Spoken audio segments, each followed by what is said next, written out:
कहानी शुरू होती है मूजिन नाम के शहर को दिखाते हुए। इस शांत अजीब सा शहर में इन्हो नाम का एक आदमी आर्ट टीचर की नौकरी करने के लिए आता है। उसे सुनने में कमजोर बच्चों के स्कूल में जॉब मिल जाती है। उसकी एक छोटी बेटी है जिसे वो सोल में अपनी मम्मी के पास छोड़ आया है क्योंकि उसकी वाइफ को गुजरे करीब 1 साल हो गए हैं। बहुत ढूंढने के बाद उसे ये नौकरी मिली है, पर मूजिन शहर में उसका स्वागत ठीक से नहीं होता। शहर के शुरू में ही उसकी कार एक हिरन से टकरा जाती है और वो हिरन मर जाता है। उसी वक्त हमें एक छोटा लड़का दिखता है जो रेलवे ट्रैक पर एक धुंध वाली सुरंग में चल रहा था। पर नहीं, वो सिर्फ चल ही नहीं रहा था, वो वहां अपनी जान देने आया था। इतना छोटा बच्चा ऐसा भयानक फैसला कैसे ले सकता है, ये हमें जल्दी पता चलेगा। इन्हों अपनी कार ठीक कराने के लिए गैरेज ले जाता है। वहां कोई और उसकी कार को पीछे से ठोक देता है। ये एक औरत है जिसका नाम यूजीन है। पहले तो यूजीन उस पर भड़कती है, फिर उसे अपनी गलती का एहसास होता है और वो माफी मांग लेती है। जबकि इन्हों की कार बहुत खराब हो गई थी, यूजीन उसे लिफ्ट देने के लिए मान जाती है। रास्ते में इन्हों को पता चलता है कि वो एक ह्यूमन राइट एक्टिविस्ट है। यूजिन उसे स्कूल के पास छोड़कर अपना कार्ड देती है। मजे की बात तो यह है कि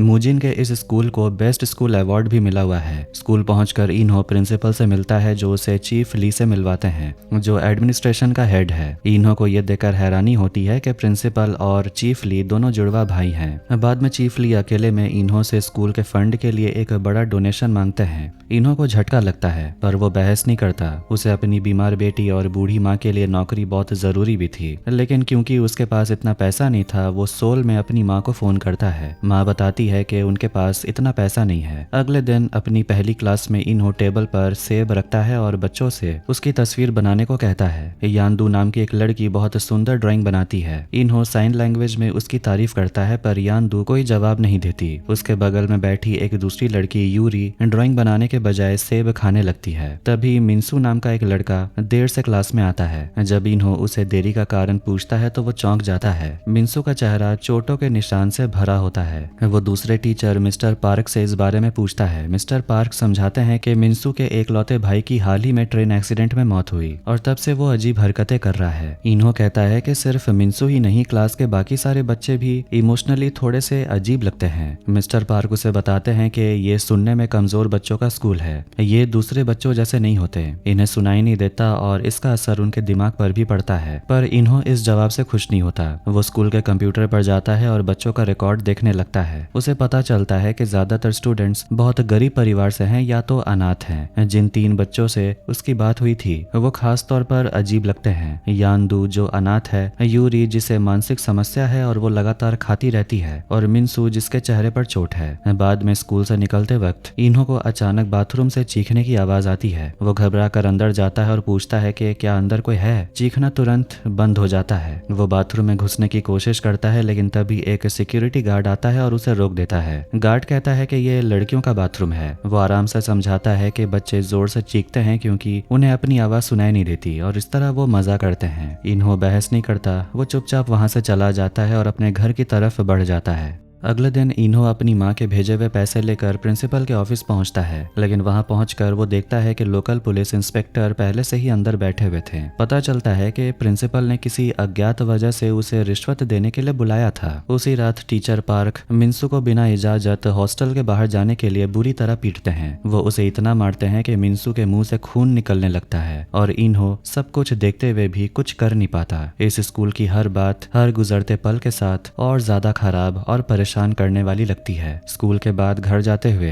इन्हों यूरी को एक ऊंची खिड़की के किनारे पर बैठा हुआ देखता है। उसे डर लगता है कि कहीं वो गिर ना जाए, इसलिए वो भागकर ऊपर जाता है और जल्दी से उसे खींच लेता है। पर यूरी इतनी डर जाती है कि वो डर के मारे सिकुड़ कर बैठ जाती है। जब इन्हों वहां से जाने लगता है तो यूरी अचानक उसका कोट पकड़ लेती है। उस पल उसे एहसास होता है कि इस बच्चे ने उसे खतरा नहीं बल्कि बचाने वाला समझा था। फिर यूरी उसे एक बंद दरवाजे के पीछे ले जाती है। जब इन्हों दरवाजा खोलता है तो वहां देखता है कि एक औरत यानदू को वॉशिंग मशीन में जबरदस्ती घुसाकर सजा दे रही थी। हैरान होकर इन्हों भागकर उसे बचाता है। वो औरत अपना इंट्रोडक्शन यून के तौर पर देती है, जो हॉस्टल की इंचार्ज है। वो समझाती है कि स्कूल के बाद बच्चे उसकी जिम्मेदारी हैं और इन्हों को बीच में दखल ना देने की वो चेतावनी भी देती है। इस पर इन्हों भी उसे पलटवार चेतावनी देता है कि अगर उसने दोबारा किसी बच्चे को नुकसान पहुंचाया तो वो उसे जेल भिजवा देगा। तब तक यानदू बेहोश हो चुकी होती है। इन्हों उसे हॉस्पिटल ले जाता है और human right right activist Eugene को फोन करता है। जब यूजिन यान्दू की हालत देखती है तो वो उसके मम्मी पापा से कांटेक्ट करने का सुझाव देती है, पर इन्हो बताता है कि वो लड़की अनाथ है। अगले दिन स्कूल में प्रिंसिपल और चीफ ली इन्हो के पास आते हैं और हॉस्टल इंचार्ज यून के काम पर अफसोस जताते हैं। वो कहते हैं कि यून खुद यान्दू से माफी मांगेगी। इन्हो उनकी बात पर यकीन कर लेता है और उन्हें बताता है कि उसने यान्दू को रात में हॉस्पिटल में भर्ती कराया है। क्लास में वापस आकर वो यूरी से दोस्ती करने की कोशिश करता है और वहां आने के बाद पहली बार वो स्कूल में किसी बच्चे को मुस्कुराते हुए देखता है। फिर यूजिन का फोन आता है और वो मिलने को कहती है। जब वो लोग मिलते हैं तो वो डरावना सच बताती है कि स्कूल के प्रिंसिपल ने यान्दू को सेक्सुअली असॉल्ट किया था।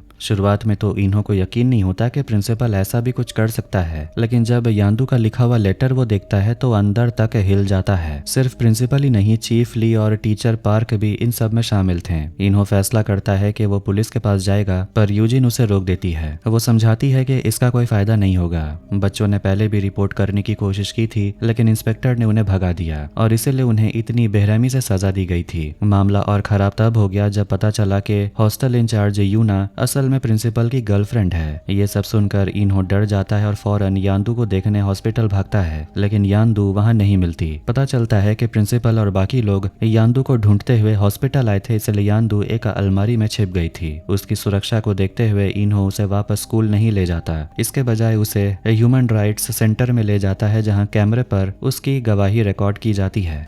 वहाँ यान्दू आखिरकार उस दिन का सच बताती है। उस दिन स्कूल के बाद यान्दू यूरी के साथ खेल रही थी। जब यूरी बाथरूम गई और बहुत देर तक वापस नहीं आई तो यान्दू उसे देखने गई। उसी वक्त प्रिंसिपल ने यान्दू को एक कमरे में बुलाया जहां टीवी चल रहा था। स्क्रीन पर गलत वीडियो चल रहे थे। ये देखकर यान्दू बहुत डर गई। प्रिंसिपल ने यान्दू को छूने की कोशिश की, पर जैसे तैसे वो भागने में कामयाब हुई और बाथरूम की तरफ भागी। हालांकि प्रिंसिपल भी उसके पीछे बाथरूम तक आ गया। डर के मारे वो चीखने लगी, पर कोई मदद के लिए नहीं आया। प्रिंसिपल ने बाथरूम में ही उसका यौन शोषण किया। इन्हों को उस दिन की घटना याद आती है और वो सोचता है, काश मैंने गार्ड की बात नहीं सुनी होती और बाथरूम में पहले घुस गया होता तो शायद यान्दू को इस भयानक हालत से बचा पाता। जैसे ही इनो इस बात को भूलने की कोशिश करता है, यान्दू डर और दर्द से फूट फूट कर रोने लगती है। ये सब सुनकर वहां मौजूद यूरी भी थर थर कांपने लगती है। उन्हें एहसास होता है कि सिर्फ यान्दू ही नहीं, यूरी भी इन दर्दनाक अनुभवों से गुजरी है। एक बरसात वाली रात प्रिंसिपल यूरी को अपने कमरे में ले गया था और उसके साथ उसी तरह बुरा बर्ताव किया था। यूरी बहुत रोती है। यूजिन उसे गले लगा लेती और शांत करने की कोशिश करती है, लेकिन ये भयानक कहानी यहीं खत्म नहीं होती। यान्दू इन्हों को बताती है कि उस रात वो यूरी के लिए नूडल्स लेने गई थी। वापस आते समय वो प्रिंसिपल के कमरे के पास से गुजरी और उसने देखा कि यूरी के साथ क्या हो रहा था। डर कर वो भागने की कोशिश की, पर प्रिंसिपल ने उसे पकड़ लिया। उसने इशारे से कहा कि अगर उसने किसी को बताया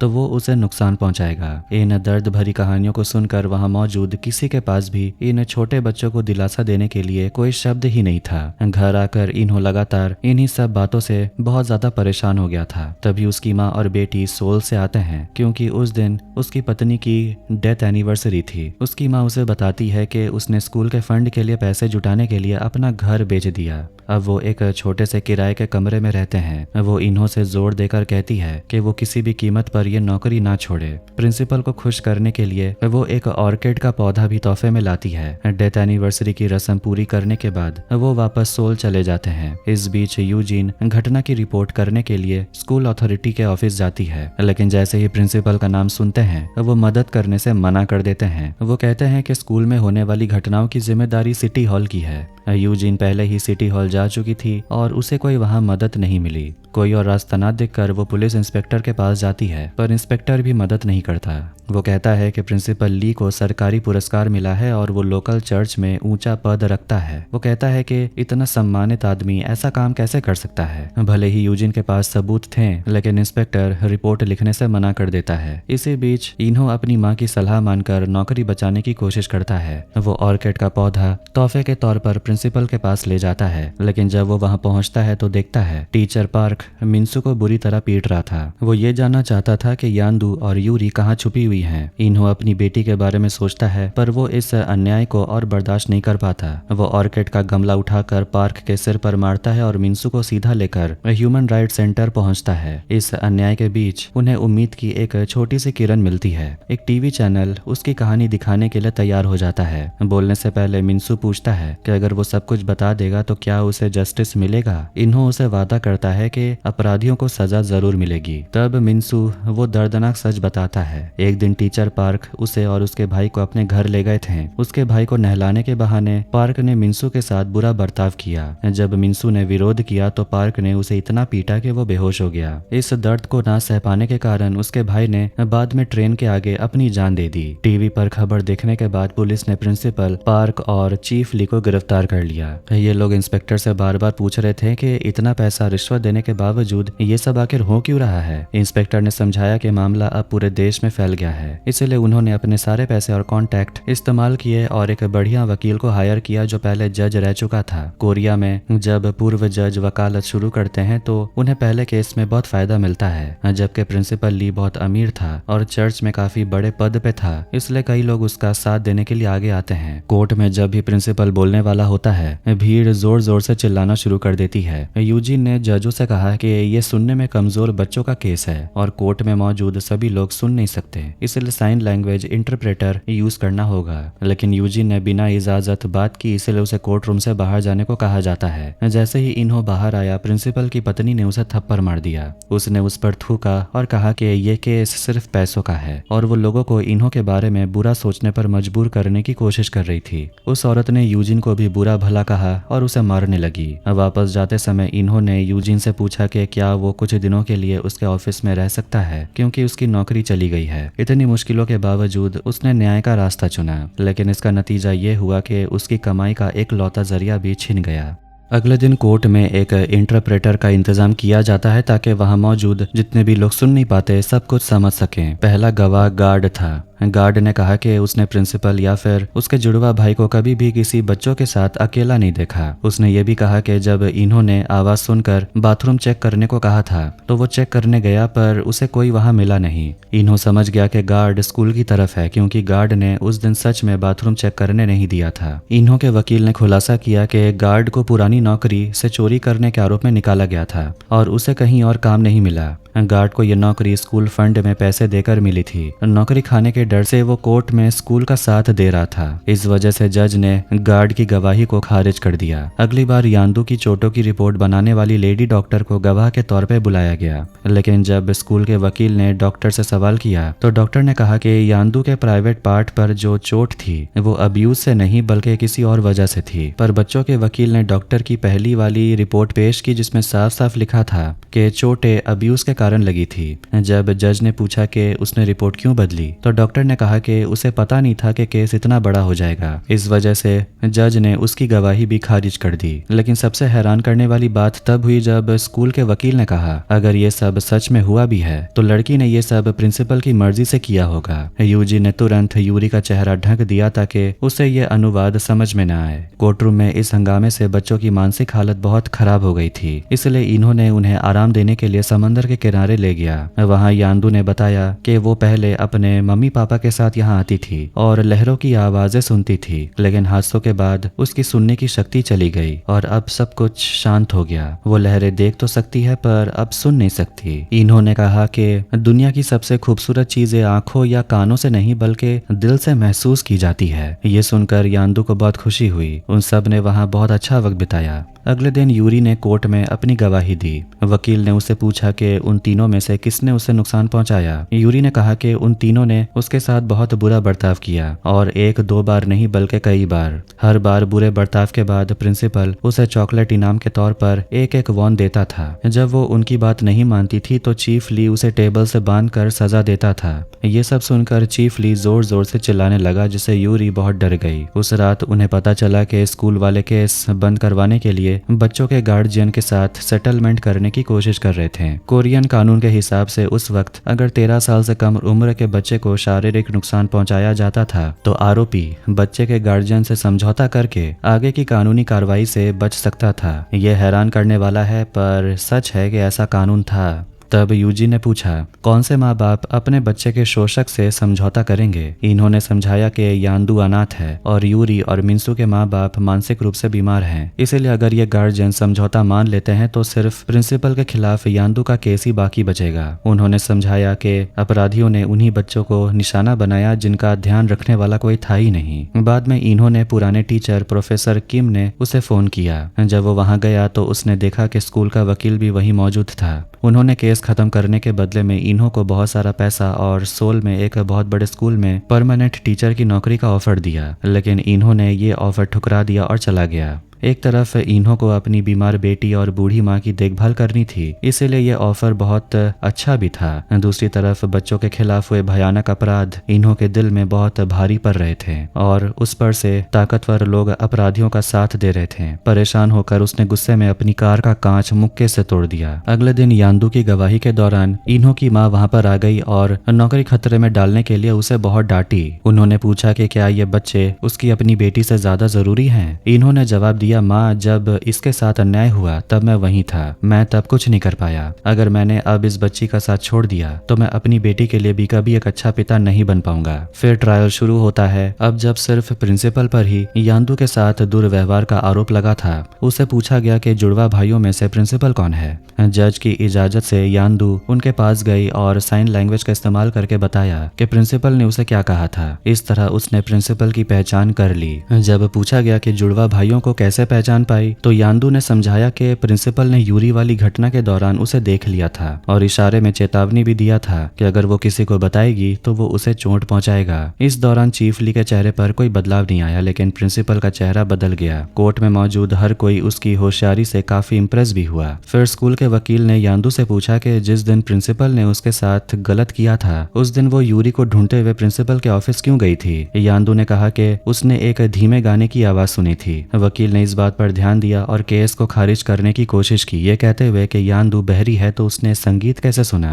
लेकिन यांदू अड़ी रही कि उसने एक म्यूजिक सुना था। तब कोर्ट में वो गाना बजाया गया जब वो गवाही दे रही थी, जिससे ये साबित हो गया कि हाँ, वो धीमी आवाज सुन सकती है। ये सब से सब लोग काफी खुश हो गए थे। ट्रायल देखने के बाद इन्हों की माँ को समझ आ गया कि उसका बेटा जो कर रहा है वो सच में काफी अच्छा काम है। जाने से पहले उन्होंने बच्चों के लिए खाना खरीदा और कहा, कोई इतने मासूम बच्चों के साथ ऐसा कैसे कर सकता है। हालांकि इन्हों की खुशी ज्यादा देर नहीं टिकी। हॉस्टल इंचार्ज ने मिंसू की दादी के साथ समझौता कर लिया। गरीबी एक बहुत बड़ा अभिशाप साबित हुई। जैसा कि हॉस्टल इंचार्ज ने दिखाया, मिंसू के पापा बीमार थे और बिस्तर पे थे, इसलिए दादी ने बिना सोचे समझे समझौते के पैसे ले लिए। इधर मिंसू यांदू की तरह कोर्ट में अच्छी गवाही देना चाहता था और उसकी प्रैक्टिस भी कर रहा था, लेकिन इन्होंने उसे बताया कि उसकी दादी ने उन लोगों को माफ कर दिया, इसीलिए उसकी गवाही कैंसिल हो गई है। ये सुनकर मिंसू काफी उदास हुआ। वो रोते हुए बोला कि उसने अपने भाई का दुख देखा है, अपने भाई को खोया है और खुद भी दर्द सहा है, तो फिर माफ करने वाला उसकी दादी कौन होती है? उसने अपराधियों को माफ तो नहीं किया। इन्हों समझ नहीं पाया कि वो उसे कैसे समझाए, इसलिए उसने मिंसू को गले लगाया और उसे शांत करने की कोशिश की। देर रात यांदू ने इन्हों को बताया कि जब प्रिंसिपल उसे टीवी वाले कमरे में ले गया था तो वो पक्का नहीं थी, पर शायद टीवी पर प्रिंसिपल खुद ही थे।